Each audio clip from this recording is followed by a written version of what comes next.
Welcome back to the Fixed Ops Roundtable. I'm Sarah Vantine here with Ted Ings. Today we have Brian Kramer of Cars Commerce and Ted, another very special guest from Northwood University. That's right, Sarah. To ring in the new year and ring in the 31st Fixed Ops Roundtable Rock Revolution. And Brian Kramer looks great, by the way, in some of those promos. Brian Kramer, Executive Vice President at Cars Commerce, is with us. Stephen Hackbarth, the winner of the intern competition at Northwood University. Welcome, gentlemen, to the Fixed Ops Roundtable. Thanks for having us. Stephen, I figure we get right into it and have you ask the first question to Brian and get things rolling today. Yeah, Brian, I just had a question that I was very curious about. I've seen that you posted about 70% of buyers having a trade-in, yet dealers are only really able to capture 1 out of 3 of those. And so I was wondering, where are those other 2 really going, and why is that? Yeah, that's a question I think that everybody in the world probably is asking. And I had it answered recently myself because I was trying to sell my own vehicle and ended up I just wanted to see what Carvana's process was, and it was so frictionless and so easy, and I wanted to see what all the steps were. So I actually ended up selling my vehicle to them, and I think that not just with trades, but with every part of our business, that we need to attack friction and go after that, because in my instance, it wasn't, they were within $500 of the other quotes I was getting, but they were willing to come to my house, and I didn't have a lot of time. So that to me was in addition to my curiosity, that was the difference maker. But to answer your question, they're going somewhere, but they're typically either going to, a CarMax or Carvana, one of the big public retailers that have centralized buying where they've removed that friction, or they're being sold, for sale by owner, which is not very many. Or there's also a lot of private cap and independent dealers that have done a really good job, that are getting their unfair share of the business. No differently than we see in fixed ops, right? There's overall there's a lot of oil changes, tires, routine maintenance gets lost to independent service providers. But there's also dealers like Ed Roberts down at Bozard that get by far their unfair share. So if you look at that, that's actually, I would say, the perfect answer is there's a lot of people getting their unfair share, and there's a lot of people that are letting it happen. And both of those, used car acquisitions, routine maintenance of dealerships, quick service, quick lube, whatever you want to call it, both of those have the same opportunity. They're letting and allowing, I would say, a competitor to have that business. Brian, as part of Stephen's education next month, he's going to be making a trip with us to Bozard Ford Lincoln in St. Augustine and seeing one of the best dealers in the nation in action. I think there's no substitute for that when you actually see it. Going back to the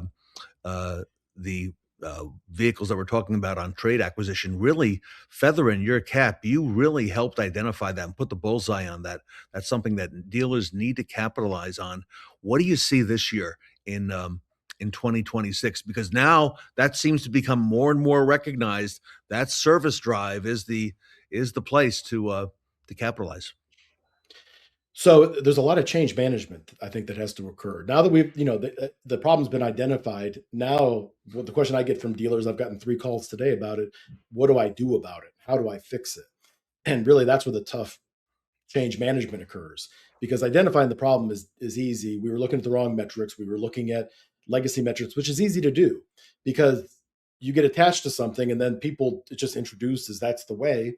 And then everybody that comes after the fact stops questioning there's a reason why, let's say, look to book, which is appraisals to opportunities, became a metric, right? It was before the internet, or before the internet was really strong, and everybody wanted to measure what was happening in the showroom, right? But that metric didn't evolve as the internet evolved, and AI now is here. And we just kept looking at that same legacy metric.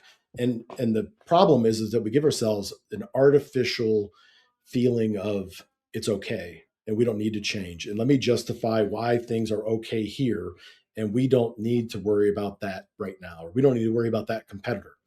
And I see it in appraisals. I see it in finance capture with credit unions. I see it with maintenance. Well, there's no margin in tires. There's no margin in oil changes. There's no, instead of the education, I think, that still needs to happen on the front lines, with the service advisors, with the cashiers, with the BDC, with everybody understanding the customer lifetime value. And I think, we were talking about it recently with customer lifetime value. That's a complex calculation that's not easy to see on your financial statement. It's not easy to see in your DMS. You have to go to different screens if you can even pull it up to begin with, and most people don't have access to that. So now with AI, you're going to be able to see more of that in real time, and you'll be able to see what is the value of this client versus maybe there's a client that that's only coming in with coupons and isn't that profitable and is always giving you a bad survey. But that's a very small percentage, and people like to focus on that instead of focusing on the 99% that are great customers and how much it costs you every time you don't do that. And more importantly, what does it cost you in additional SEM, search engine management, search engine optimization, SEO? And this is what we're looking at now. We're seeing it clearly. The hidden, they call it a decay tax. But what's the hidden decay tax that Google charges to dealers because it's checking your reviews, and the difference of what a dealer pays, and they don't know this, it's like an invisible tax. Okay. If you're a 3.8 or a 3.5 on your Google reviews or Facebook reviews versus a 4.2, that's quantifiable. And in some cases, it's $10,000 or more per month that dealers are overpaying because they're focused on gross generation and not focused on, they're trying to, fix the score instead of the store, let's say, and trying to fix the CSI score. But AI is going to reveal that much more easily. Whereas before you would take an entire day to do those calculations. Now it can do it in 20, 30 minutes if you train it correctly. So I think that's one of the most revealing things that we're going to see in 2026 is actual quantification of how much what's the cost of inaction. That's going to be the new buzzword. If you don't take action on these things, how much does it cost you? And now we can finally quantify that for the first time. Brian, you also mentioned on a segment that we had done earlier that this is something dealers need to address now. I think the phrase was, you can't buy your way out of this. You're going to actually need to make fundamental changes and address that. You mentioned several dealers who called you just today. Do you want to speak to some of that? Because that's really got my attention. I don't know about everybody else on the panel. Well, I'll give you an example of one that happened last week. Is great dealer. I've been in their showroom. I've waited in their lounge. I've done Zoom calls in their lounge, and I've talked to their customers, and the customers love them to death. But I'm talking to this particular dealer, and he said, my service business has just fallen off a cliff, and in my sales business is like somebody turned the faucet off, and I'm like, well, that's odd. So I started asking these AI, engines, hey, what's the experience like at this XYZ dealer? What do customers say about servicing their vehicle at XYZ dealer? Yes. And what it came back with was pretty revealing. And it's, they had a 60 minutes or your oil change is free. And a lot of times, the service manager would get upset, and they would go over there and say, look, how about I just do this? And they would try to negotiate on that because the customer came in at 61 minutes and like all that. And then everybody's arguing about what time did it actually arrive versus when the ticket opened and all of these things versus just taking that off the website. And what we found out in that particular case is that it was costing that dealer about $7,000 a month in unnecessary ad spend to overcome that kind of, like a parachute on their back, because it didn't need to be done. So just as important as doing the right thing, that dealer does the right things, but sometimes, they're just not as efficient as they need to be. They need to not make claims that they can't back up with receipts, because AI is asking for receipts on every single thing that it does. And as it's looking at Reddit, Dealer Rater, all these other third-party user-generated, they call it UGC sites, if those things aren't synchronous, then it's saying, you know what, you can't trust them, which also means if you can't trust them, that must affect the experience. And they must not be experts, because amateurs make those mistakes, not experts. So then you start affecting the Google algorithm adversely. And the most notable thing that's changed, Steve Greenfield said this recently, is there's only one answer to these searches. It's not like where you've got 6 blue links anymore and you can buy your way up to the top. ChatGPT or Gemini is just offering you one answer, and it's offering you the answer based on what it feels the most comfortable recommending to its friends, users. And if it doesn't think you're going to do what you say you're going to do, it won't recommend you as the source for that, for maintenance, for oil changes, for tires. For it's going to recommend the most frictionless solution, one answer for the user on their end. So everybody needs to figure out what's driving those answers, and what's driving it is experience, expertise, authoritativeness, and trustworthiness. So we're finally in a world that's much different than the world we've been in, where you could just buy your way out of it, and that's no longer the case. Sarah, the world has changed. It has, Ted, and Brian, as you're talking about this, you mentioned this the 60 minutes or less, or your oil change is free. It brings up an interesting thought, which a lot of times there's also been this kind of double-edged sword dealers are reckoning with, which is the OEMs sometimes launching these kind of initiatives and programs. There was one manufacturer that had a 45-minute or less oil change initiative some years ago, and was putting that onto dealers' websites. And again, maybe the service director wasn't paying attention to that, but it was something that the manufacturer was overriding in those instances. So Brian, what I'm hearing is, we have service directors, we have used car managers, we have so many different retail positions listening to this. Does managing this create a new position in a dealership? Well, that's a great question. The answer to that is yes. I think that it's where the BDC managers, marketing, e-commerce directors merge. I think that the org chart of the future looks different than it does today. This is a perfect example of everybody saying, well, AI is going to eliminate people, it's going to eliminate jobs, and you're just going to have a bunch of robots running around. They saw that recently with radiology and radiologists, and they thought, okay, now you're going to be able to do radiology with AI, and it's going to eliminate the radiologist position. You don't need it anymore. And the opposite occurred. X-rays, I think they quadrupled. But now you have the need for radiologists has actually gone up, because it's been able to amplify what's able to be done with radiology and X-rays. Now you need more people to interpret them, because they're getting done at such a higher rate. And I think that's a great example of what you're going to see in automotive retail. But to your point, Sarah, that's a great question. You're going to need some sort of air traffic controller to drive this stuff. And then here's what, probably back half of 2026, but definitely into 2027, what you're going to see is what they call fine tuning. And fine tuning is, okay, so now I've got an AI model. Great. Everybody gets it out of the box. They think it's ready to go. And that's not the case. So every single time that it messes up, no differently with the people. Okay, so it messed up. You got an upset customer. Like Carvana, for instance, when they messed up tag and title, they really dug in. They go, we're going to be the best in the world at this. But that's not what most people do. Most people go, you know what, that didn't work. Let's find another vendor. Let's find another provider. And the vendors are equally guilty on this as the dealers are, because everybody said, many vendors, not all of them, but many of them will say this is it fixes all your problems and you don't have to worry about it. It's AI, or they slap an AI stamp on it. And then you've got the dealers that just want that, right? And that's not reality. The reality is that there's a percentage in between, and maybe it's 30%, 50%, 60%. And people need to be okay with it only being 60%, and then figuring out, how do I fine tune it to get to 65%?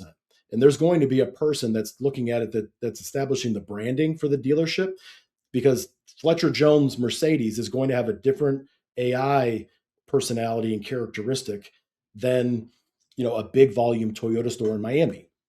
They're just going to behave differently, and they're not going to say the same things, and they're and based on dealer personas and that sort of thing. But every dealer is going to have to put a lot of work into it. And I think that's what a lot of vendors aren't telling them. And dealers, I think, will be okay with it if the clarity is just provided up front that, hey, this is going to take work on both of our sides, and nothing good comes easy. And that's where the competitive edge, because everybody's going to have AI, it's just going to level everything out and there won't be any employees. That's wrong. It's going to be who can handle it with, and remember this term, this is going to become a big one, agentic handoff. What's the ranking of agentic handoff by associate? You'll be able to see which ones push back, which ones dismiss and say, I don't believe that, and which ones embrace it and amplifies their business. And these stack rankings are going to become superpowers for those people. And there will be what they call an orchestrator, an omega and a meta orchestrator behind the scenes that are coordinating all of this. And so I know it's a lot to digest, but yes, that's a great question. Done correctly, it will add jobs and amplify ability. Stephen Hackbarth at Northwood University, you're listening to all of this. Brian mentioned in the green room, this is undoubtedly the most exciting time in automotive retail that we've ever had in our lives. What are some of the things going through your mind right now, Stephen, with all the things that you're seeing at Northwood, some of the things, especially the last few months and this conversation here leading up to today? Absolutely. I feel like I've learned so much just from hearing what Brian has had to say and just how ever changing and robust this industry is. It's exciting for youth and my peers. We all always talk about just how many opportunities there are to carve out your path, whether it's um, in the automotive industry and in finding your niche to sort of help it grow. And that kind of leads me to a question I have for you, Brian. Um, Thinking about where I'll be when I graduate. If we fast forward to 2027 or 2030 even, uh, what would you say that dealers or fixed op professionals wish they would have been invested in sooner, whether it's people, process, um, anything like that? Yeah, that's such a good question. Wow. So I Well, would. by the way, we're going to play this back. Good, good. We should. So I think that it's inevitable that AI is going to take over certain tasks. And there's a lot of tasks that, let's be candid, don't happen today, that everybody looks the other way on. And everybody's like, yeah, we make all these status update calls and really they're texting or they're emailing and they're not making the calls. And the verified calls versus the real calls aren't in sync. That's just one example. Yeah. And there's all these inefficiencies throughout. And people cling, and it happens in every industry, not just the car business, but they cling to these old, I call them folklore and fantasy fairy tales of the way things are supposed to be versus the reality of the way they are. And that's all about to get revealed for the first time ever because you've got a lot of eternal optimists, um, in many cases GMs and dealers that are like, look, I trust my people, they do everything the right way, I don't want to hear anything else, right? And the employees, not because they're malicious, because they want to please their leaders, they tell them what they want to hear. And unfortunately, those hard conversations about reality are often, bubble up in a surprise, not at the right time, that result in either turnover, demotion, or really passionate, hard conversations. AI is going to pull the curtain back and make that all really transparent so that everybody knows. And the dealers need to realize that this doesn't happen 100% of the time. It happens 70% of the time. So let's focus on how to get it to 72 instead of to 100 and look for perfection everywhere because that isn't really a thing. That's step one, is the awareness of it. Step two is going to be, now what do I do? When I was talking about agentic handoffs, that's how the next layer of leadership management are going to be, where that, I kind of hesitate when Sarah asked me the question about, is there going to be somebody that has to orchestrate all of this? And the reason I hesitated is the answer, yeah, there is going to have to be a one champion, but that's going to be everybody's job. And that's the next evolution that's going to happen, is that every service manager, every drive lane manager, fixed ops director, body shop manager that don't necessarily typically like that type of work, parts managers who are not really the most, adaptive to change, are sales managers, are all going to have to evolve and adapt to this new agentic world and let go of things that they like to cling to in the past. And the third answer, the final answer to your question is this: everybody, there's 5 levels of autonomy with cars, self-driving. In 2012, if Elon Musk would have came out, which they had the technology, Google had it in 2011, 10, where a car could just drive itself, right? Now, if they would have just released that mainstream, everybody would have freaked out. The public wasn't ready for that. Everything has to be an evolution rather than a revolution. And there's going to be dealers in 2030 that are at level 5 autonomy, and there's going to be some that are at level 2 or 3, but everybody will be at level 1 or 2 by then. But the ones that are at level 5, the difference is going to be so much more dramatic as to what they're able to accomplish versus the ones that didn't do the hard things today. That's, I think, the biggest aha moment is every dealer, not just a few, are going to look back and say, I wish I would have, because everybody's doing it now. Now they have to, and now they're forced to, instead of doing it and being ahead of the curve and benefiting from it. That's such a good question. Fantastic point. Thank you. That's a That's strong. answer my question perfectly. Thank you so much. Brian, next week is the NADA show in Las Vegas. Sarah and Stephen and I, we will be out there with the Fixed Ops Roundtable. I know you'll be there, Cars Commerce as well. A lot of our audience is going. This is an opportunity maybe to reveal a little bit behind of what's behind the curtain at Cars Commerce, because I know I have heard that you've got some big announcements coming up, and I'm wondering if you could share any of those with us here today. So I can't share the details of it because of the magnitude, the significance. We're going to have Alex Vetter, our outgoing CEO, Yes. introducing Toby, our new CEO that's coming in. He's coming in from the data side. He comes from the software world. He's done international marketplaces. He's from Germany, but he's been a masterful at marketplaces all over the world. We just brought in a new CTO from Table, and so we've got a lot of fresh perspectives that are going to be really pushing boundaries. And I think that it's going to blow everybody's mind what they'll see at the Cars Commerce booth at this NADA in Las Vegas, which I agree is going to have huge attendance. So you're saying we have to come see it in person? Yes, I'm not going to be I might be part of the announcement, but Toby will be revealing it with Alex Vetter. But it's bigger than probably the biggest announcement we've made, like, ever. Sarah, there's there's a lot here, Sarah. There is, and Brian, it's going to be exciting to see you. And for our audience that's listening today, if this announcement, if they're not able to make it out to NADA, when can we anticipate releasing this? Are there will there be something on the website that's coming up as well? Oh, there'll be something on the website. They won't have to look for it. It'll be they'll know it the moment it happens. Oh, wow. Okay. All right. Very good. Excellent. Right. Stephen Hackbarth, you see how all this gets done now, right? So Yeah. Lots to be excited about. This is very much looking forward to being out there and seeing what Cars Commerce has to offer there. It's going to be very exciting. Stephen, is this your first NADA show? Yes, this is my first NADA show, so I am really pumped up to be able to see more from the industry, and every single day I'm learning more about it and sort of opening up this whole world that I get to explore. So I'm very excited and very grateful. Brian, great time for young people to get into the automotive industry.